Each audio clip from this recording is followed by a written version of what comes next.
السلام علیکم ورحمۃ اللہ۔ عبد المتین کشمیری بھائی، سوال یہ ہے کہ نبی علیہ الصلوۃ والسلام معراج پر حالت خواب میں گئے، بیداری کی حالت میں یا جسم کے ساتھ نہیں گئے؟ میرے بھائی، اگر ایسا تھا تو پھر اس پر کفار کو حیران ہونے اور اعتراض کرنے کی کیا ضرورت تھی؟ ہاں جی، پھر اس پر کوئی حیرت میں پڑنے کی کیا ضرورت تھی؟ خواب تو ہر کوئی دیکھتا ہے۔ خواب تو وہ بندہ بھی دیکھتا ہے کہ جناب جو ہے جھاڑو دینے والا، ہاں جی، ہے جھاڑو دینے والا، خواب دیکھ رہا ہے کہ جناب میں وزیر اعظم پاکستان بن گیا ہوں۔ خواب تو وہ بھی بندہ دیکھ لیتا ہے کہ جناب ہے وہ کہیں پر سوئی پر اور اس نے خواب دیکھ لیا کہ میں جناب چیف آف آرمی سٹاف بن گیا ہوں۔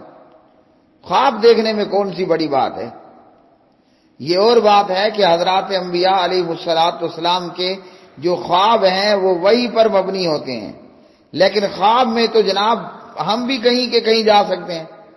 مثال کے طور پر 5 سال پہلے کی بات ہے، میں نے ایک مرتبہ خواب دیکھا، پھر خواب دیکھا، پھر خواب دیکھا۔ سویا میں اپنے گھر میں ہوں، مسجد میں ہوں، خواب میں دیکھ رہا ہوں کہ میں بیت اللہ میں پہنچا ہوا ہوں، نہ پاسپورٹ، نہ ویزا، نہ پی اے اے، نہ سعودی ایئر لائن، ہاں جی۔ خواب میں تو میرے بھائی بندہ کہیں کا کہیں پہنچ جاتا ہے۔ یہ خواب نہیں تھا، یہ حقیقت پر مبنی تھا۔ خواب ہو تو پھر تو کوئی کمال نہ ہوا نا۔ خواب میں تو بندہ کہیں کا کہیں پہنچ جاتا ہے۔ تو یہ حقیقت پر مبنی معاملہ تھا کہ نبی علیہ الصلوۃ والسلام کو اسراء اور معراج کرائی گئی، اور یہ حقیقت پر مبنی تھا کہ نبی علیہ الصلوۃ والسلام نے اس سفر میں حضرات انبیاء علیہ الصلوۃ والسلام کو امامت کروائی۔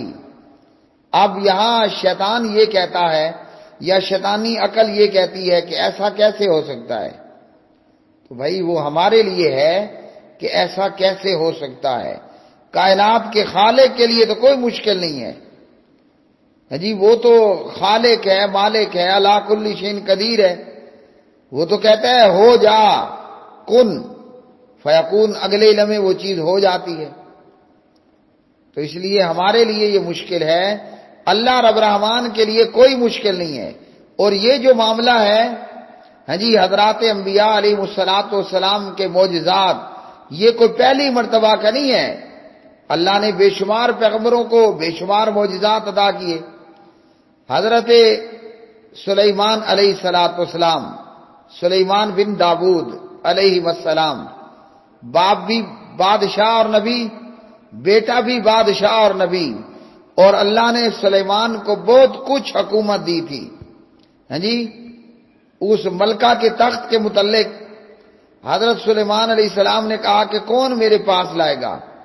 ایک کہنے لگا کہ آپ کی اس مجلس اور نشست کے اختتام سے پہلے میں لے کر آ جاؤں گا، اور ایک جن نے کہا کہ میں آپ کی مجلس کے اختتام سے پہلے لے کر آ جاؤں گا۔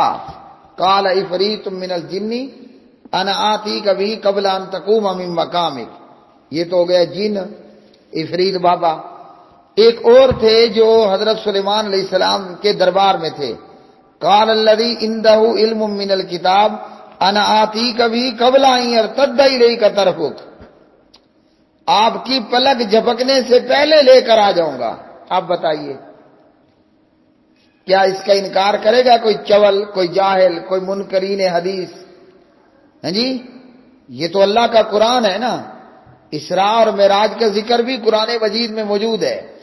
تو یہ سلیمان علیہ السلام کا واقعہ سورۃ النمل میں ہے نا، تو یہ تو اللہ کا قرآن ہے۔ اب وہ ملکہ کا تخت کتنا بڑا ہوگا، کوئی اندازہ ہے؟ کوئی جن ہو، کوئی بڑی قوتوں والا ہو، سینکڑوں ہزاروں میل سے اتنا بھاری بھرکم تخت لاتے لاتے وقت تو لگتا ہے نا۔ لیکن شاباش، اب وہ علم والا تھا کون؟ یہ اللہ کے قرآن نے نہیں بتایا۔ وہ کہنے لگا قبل ان یرتد الیک طرفک، آپ کی پلک جھپکنے سے پہلے وہ تخت حاضر ہوگا، اور وہ حاضر بھی ہو گیا۔ سبحان اللہ۔ تو جب ایک بھاری بھرکم، پتہ نہیں وہ 50 کلو کا تھا، 100 کلو کا تھا، 1000 kg کا تھا، 10,000 kg کا تھا، تخت تھا نا، بڑا بھاری بھرکم ہوگا۔ اور ہمارے پیارے نبی علیہ الصلوۃ والسلام کا وزن اور ویٹ وہ تو نارمل۔ آج آپ اندازہ لگا لیں ایک نارمل قد کاٹ کے آدمی کا کتنا وزن ہوگا، ایک نارمل قد کاٹ کے آدمی کا کتنا وزن ہوگا، نہ جو بہت زیادہ لمبا تڑنگا تے نہ بہت زیادہ موٹا، بالکل سمارٹ اور ہینڈسم جناب محمد الرسول اللہ صلی اللہ علیہ وسلم۔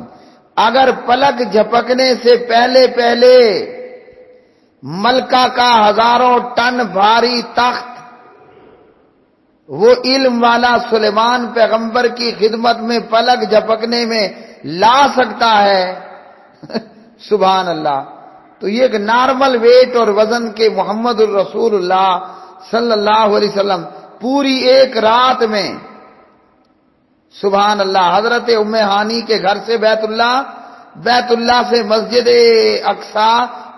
اقصی سے جنت الماوا، اور یہ پلک جھپکنے کا وقت نہیں تھا، پوری ایک رات میں یہ معاملہ ہوا۔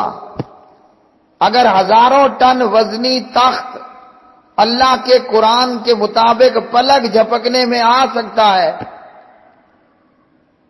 تو ایک نارمل وزن کا انسان، اب ہمیں نہیں اندازہ 70 کلو ہو، 75 کلو ہو، 80 کلو ہو، ہاں جی، یہاں کوئی لگ بھگ ہوگا پیارے نبی علیہ السلام کا وزن، یہ میں ایک اندازتاً کہہ رہا ہوں۔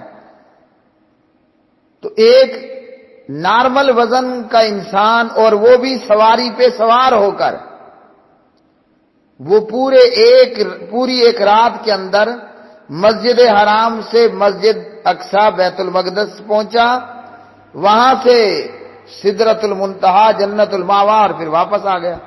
تو بالکل ممکن ہے میرے بھائی، بالکل 100% ممکن ہے۔ جو منکرین حدیث یا جو جاہل، جو چول، جو بے وقوف، جو احمق اس کا انکار کرتے ہیں، وہ اللہ کے قرآن کو دیکھ لیں۔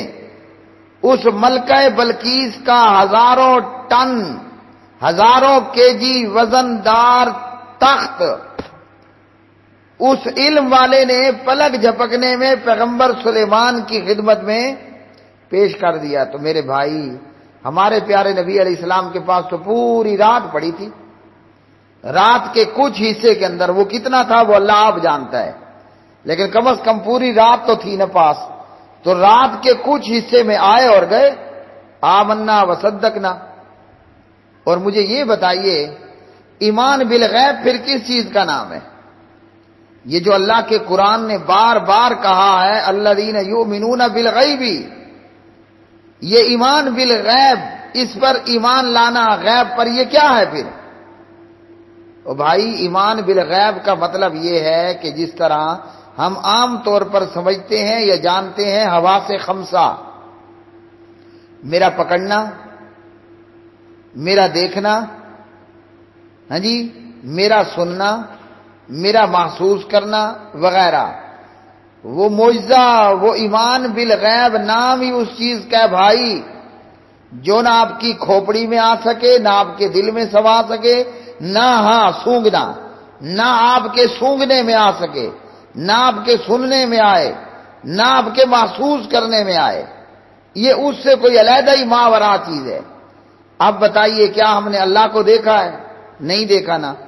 تو ایک بندہ کہتا ہے میں تو تب ایمان لاؤں گا جب میں اللہ کو دیکھ لوں گا، اور یہودیوں نے کہا لن نؤمن لک حتی نری اللہ جہرۃ۔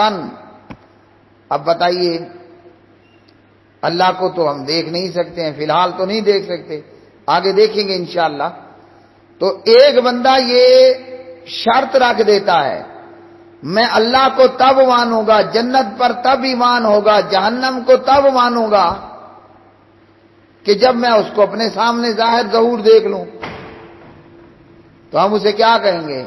ہم اسے یہی کہیں گے کہ بھلے میاں اللہ تعالیٰ کو کوئی نہیں دیکھ سکتا، لا تدرک الابصار وہو یدرک الابصار وہو اللطیف الخبیر۔ اور موسیٰ علیہ السلام نے کہا اپنے پروردگار کے دیدار کرنا چاہا، اللہ تعالیٰ نے فرمایا لن ترانی، لن کے ساتھ، ہرگز تو مجھے نہیں دیکھ سکتا، ہاں ولیکن انظر الی الجبل فإن استقر مکانہ فسوف ترانی، اس پہاڑ کو دیکھ، اگر یہ اپنی جگہ پر باقی رہا تو ان قریب تو مجھے دیکھ لے گا۔ فلما تجلی ربہ للجبل جعلہ دکا، اللہ نے پہاڑ پر تجلی ڈالی، وہ ریزہ ریزہ ہو گیا۔ وخر موسیٰ صائقا، حضرت موسیٰ سبحان اللہ، اور پہلوان پیغمبر صلی اللہ علیہ وسلم، ایک ہی تھپڑ میں بندہ مار دینے والے پیغمبر، بلکہ صرف بندہ ہی کیا، حدیث صحیح مسلم کی حدیث کے مطابق ملک الموت جنہیں ہم اسرائیل کہتے ہیں علیہ السلام، حضرت موسیٰ علیہ السلام کی روح نکالنے آئے، کہا کہ آپ کی روح قبض کرنی، اچھا، لگایا تھپڑ، موت کے فرشتے کی آنکھ باہر نکل آئی ہے جی۔ اتنا پاورفل پیغمبر، وہ بے ہوش ہو کر گر پڑا ہے۔ تو بھائی ایمان بالغیب اس بات کا نام ہے کہ ہمیں اللہ کے قرآن نے اور آمنہ کے لال عبداللہ کے یتیم عبد المطلب کے پوتے ابو طالب کے پیارے پیارے بھتیجے جناب محمد محمد محمد محمد الرسول اللہ صلی اللہ علیہ وسلم نے جو بتایا اس پر ٹیں ٹیں نہیں کرنا۔ اگر ایمان ہے تو کہنا ہے آمنا وصدقنا، اگر ایمان ہے، نہیں ہے تو پھر لگائے رکھو چونکہ چنانچہ یعنی البتہ۔